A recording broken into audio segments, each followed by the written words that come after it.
Well, usually when we bring up concepts such as universalism, the universalism of human rights, it does, at the face of it, have some strong ideas. That is, we all share the same human values. It allows us to have some focus of commonality, which elevates beyond power politics. But universalism also comes in conflict with sovereignty. That is, whenever we speak of universal values, it's the assumption is we should also protect other people's.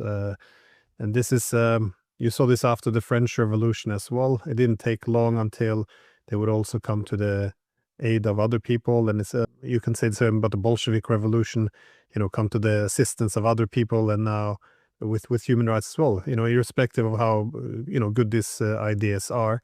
And I often find myself a bit of a dilemma, because on one hand, I don't think one should have a moral relativism. I mean, you shouldn't compare human rights in Saudi Arabia with Western Europe or Europe. However, the problem is it becomes a one-way street if you say that the human rights is the essential principle which allows you to diminish the sovereignty of another state. It only goes one way. As you suggest, it's become very selective.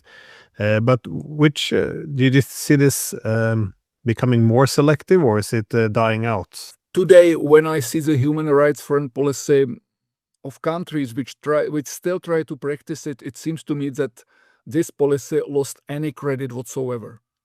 Because it's so one-sided, and it actually does not do a good service to the people whom it should help, nor does it do a good service to the very concept of human rights, because it's so actually obvious that it's a political tool, that it's discredited.